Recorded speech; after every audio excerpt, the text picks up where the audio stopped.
よーし、下りのシナリオはしっかりメモ取りながら理解して進めるぞ。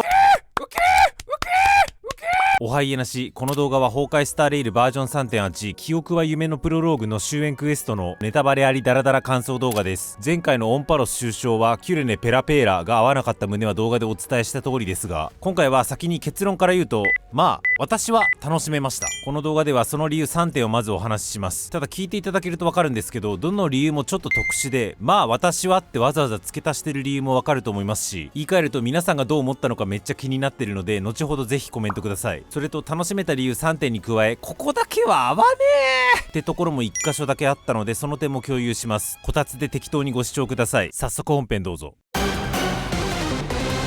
家なしララチャンネル。私がバージョン 3.8 を楽しめた理由1点目、ダリアのおっぱいがでかくてスケベだったからです。今からしばらくカスみたいな話するんで、興味なければ次のチャプターまで飛んでください。まず身の上話なんですけど、私はカンタレラで下半身が暴走して命中を始めて、その途中で調理先生も好きになって、次にママとブラスワに情緒破壊されてスタイルし始めたんですけど、ママがすり抜けて消えてスタイル放置してました。でその後にどっちが出てきてまた息子が発狂して全然始めました。どっちらいろいろ PV 見て本編でのドミナン展開に期待してたんですけど、蓋開けてみたら想像以上にポーポーしたことであることが発覚してマジ切れして、オンパロス終幕を耳にしてスタイル再開したら想像以上にママが本当に聖ちゃんの母親のような振る舞いして、こっちのドスケベ占い師もトータルで見たら普通にいい人じゃないかって印象になっちゃって、スタイルの話が想像の5倍重厚だったのもあって、スタイルに対してエロモチベ消失、過去一末の寂しさ。要は全然と命中で摂取する。甘さとでかおっぱいきたー。頼む、カンタレラとかどっちのような PV 詐欺だけはやめてくれ。私に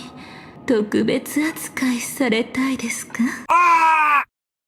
いやー 3.8 最高ってことです。前どっかの動画で言った気がするんですけど、ストーリーを飽きずについていかせる手段としてグラとかムービーとかバトルとかで、あとはそこと同列にエロもあると思っていて、私はおっぱいでかい人がドスケベボイスで喋ってるだけでもう満足なんですよね。なんだよこのドスケベ空間。ドスケベ巨乳とドスケベ爆乳がドスケベボイスで乳くり合ってるよ。なんか喋ってるけど頭入ってくるわけねえだろ。映画鑑定のことが気になるのでしょ。気になんねえよ。どうでもいいわ。ほんと人間っていうのは罪深くて、今回ダリアが出たことによってブラックスワンおっぱい大したことなくねって思っちゃったんですよね。私5年後ぐらいにはバランスボールぐらいのがぶら下がってないと巨乳と認識しない体になってそうで怖いです。その時は叱ってください。ブラスワンのおねしょたが好きだったのに、これじゃブラスは総受けじゃねえか。ふざけんな。真面目な話、一応ダリアとしての矜持というか、せいちゃんの記憶を私なりのやり方で返すっていう善じゃないけど一本筋通ったとこがあって、あそこの描写結構好きだったんですけど、それはありつつもベースラインとしては最後まで PV 通りの、強靭というかスケベさはずっとあったじゃないですか。そこがすごい良かったです。スケベお姉さんってマジで PV 詐欺多いんで、これまで築いてきた本編の空気感を大きく損なうことなく、でも PV で釣られた私のような猿も満足させる、そこの両立にまっすぐ向き合ってくれて嬉しかったです。これが私が今回のストーリー楽しめた理由の一つ目、デカパイアマサドダイヤがブルンブルンでした。楽しめた理由2つ目、点の伏線回収で十分気持ちよかったから。これは2つの話が混ざってるので順を追って喋ります。まず前回私がバージョン 3.7 を十分に楽しみきれなかった理由として、バージョン 3.6 までに十分ややこしいことやったし、さすがにフィナーレはアホの私でもわかるぐらいわかりやすい展開で畳んでくれるだろうって勝手に期待して、蓋開けてみれば最後の最後までむずくて期待値とのギャップでげんなりしちゃったことが敗因として大きかったなと思ってますが、その経験値を得た今回は違う。ラストとはいえピノコニーだし、どうせややこしいまま最後まで行くんやろ。しかも配信せず裏でプレイするから、それとなく補足してくれる人もいないし、前回の動画で少なからずの人が自分もようわからんかったってリアクションしてくださったのもあって、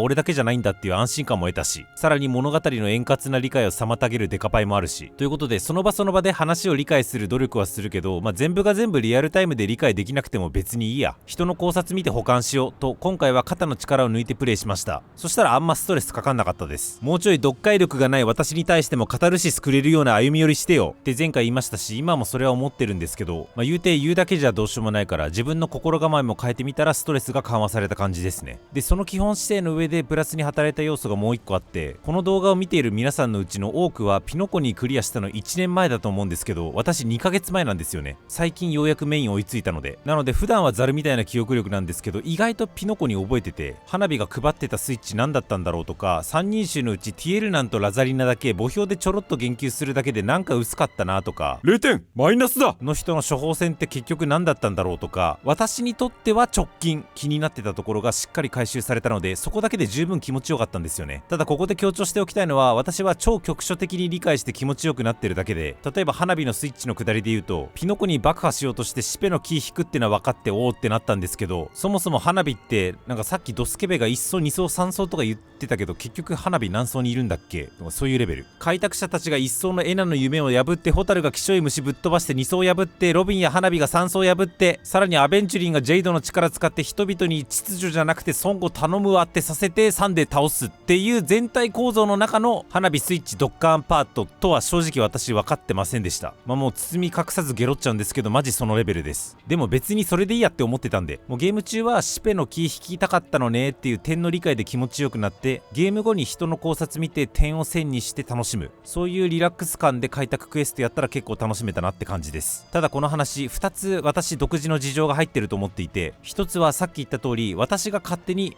全部わかんなくてもいいやってなった上で緩く楽しんだこと、それともう1つ、こっちの方がでかいんですけど、私にとっては2ヶ月前なんですけど、多くの皆さんにとっては1年前なんですよね。点の伏線回収だけで楽しめればいいやっていう気楽なスタンスで臨んだとしても、ホタルが誰かの助力を得て進めていたところとか、花火のスイッチとか霊障の処方箋とか、皆さんはいはいあれね気になってたわってなったんですかね。いや完全に忘却してる人はあんまいないと思うんですけど、なんかオンパロスっていう超壮大な物語が終わった後だと、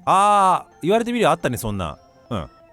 そういう舞台裏だったんだってならなかったのかはちょっと気になりました。要は期間空きすぎて伏線回収モチベ減衰してる感じですね。もちろんロビンとかアベンチュリンとかアルジェンティとかサンポとか花火とかあの辺のキャラ好きだった人にとっては再登場絶対嬉しいでしょうけどね。点の伏線回収だけでも楽しめたわ。これが2つ目の理由です。3つ目の理由、ちょっと消極的な話で恐縮なんですけど、改変対象にそこまで愛着がなかったからです。今回のって当時のピノコニーのエピローグでセイちゃんとホタルが手つないでぐるぐるしてたやつうっそぴょーんってことだったと理解してるんですけど、なんかかなり大胆なことされてる認識でいて、私リアタイ勢じゃないから当時の熱気とかあんま分かってないんだけど、あれに感動した人ももちろんいると思っていて、なんかあれに感動した人が今回あれ生死じゃないですって言われたら、当時の感動なんだったんってならないのかなって。なんか私としてはあのシーン良かったとは思うものの、今回改変されてましたってことであれば、そうだったんや、曲がりなりにも物理法則がある世界であんな空中遊泳してたのも伏線だったんだすげえぐらいの受け止め方になるんですけど、でもただそういう私でもそれやられちゃうと、もちろんエナの夢とかピノコニーだからこそそういう演出ができるっていう下地があるのは理解しつつも、じゃあオンパロスとかもどっかしら改変されてるんちゃうって思っちゃうし、次の星についてもなんかどれだけ感動的なシーンがあっても、これ改変されてるかもだしなっていう発想が頭に去来しちゃわないかなと。記憶改ざんとか夢落ちとかについては私の中で結構必殺技な印象があって、ここぞという時に一発バンぶち込むから印象に残ってかつ許されるのであって、そんなボコスが改ざんされたり夢落ちされると、この先見聞きする情報を精途できずに、なんかそのシーンにあるがまま没入する意欲だったり、そのシーンから考察を展開する意欲が無意識に削られてる感覚があるので、この先のストーリーではなんか調味料使うぐらいのノリであんま対応しないでほしいなっていうのが個人の所感なんですけど、でもメモキーパーなり焼却人なりそういう陣営がいる世界の時点で無理てか、むしろそういう改ざん者がはびこってないとなんか逆に世界観として嘘くさくなるよな。悩ましいな。これ私の好みを押し付けすぎかなって感じ。今回私自身が明確に不快に思ったわけじゃないので、あの体験もなかったんだふわーぐらいな感じで楽しめましたけど、人によっては同じ捉え方してない気がするんだよなと思いお話ししました。以上3点まとめると、前回のストーリーから教訓を得て、そもそも私が一発で理解しきれるわけがない、リアルタイムで全部理解しなくてもいいやというスタンスで臨んだこと、その上で私がピノコニーをプレイしたのが2ヶ月前だったのもあり、気になっていた伏線が比較的頭に残っていたのもあって、伏線回収に対する欲求が強く残っていて、その上でそこの回収がしっかり行われたので、その回収だけでも気持ちよかったこと、そして今回なかったことにされた記憶にもそこまで強い思い入れはなかったので、結末を素直に受け入れられたこと、あとデカパイプルンプルン、これが私がストーリー楽しめた理由の要旨です。だからなんか楽しめた理由がことごとくそれお前だからじゃねって感じだったんですよね。もちろんそういうんじゃなくて、ストーリーの中身でおーって思った要素もあって、一例出すとエリオの正体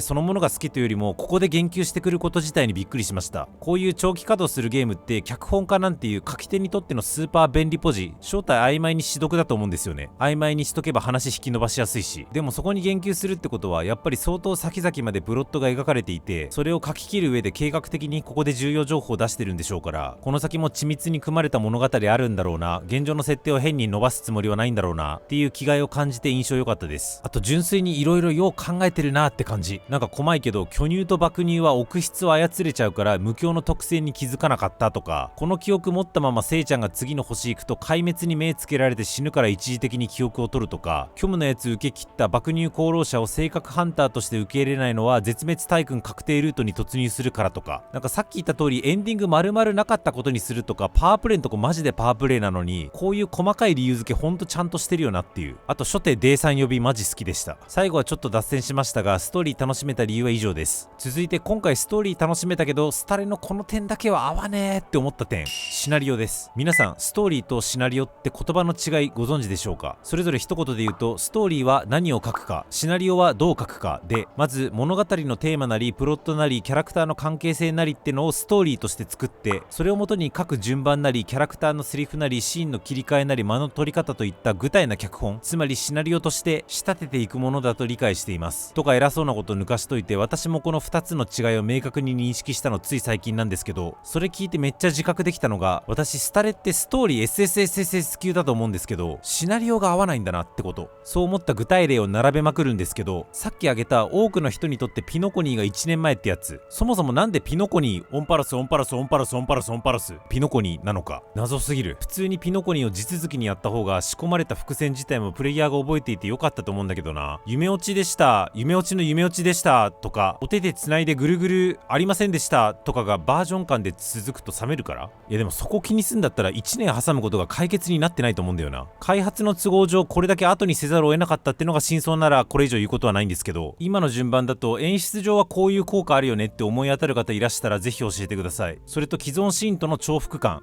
DS ドミニ戦については別になくてよかったんじゃないかなぐらいで、ロビンがデイさんに抱きつくムービーはめちゃくちゃない方が良かった派です。初見結構うるっときたシーンなんでここは流さないでほしかったな。流すならちゃんとグレードアップしてほしかった。でもここに対する上長感も2ヶ月前に見た私ならではの感性なんかな。あとはセリフ量、やっぱちょっ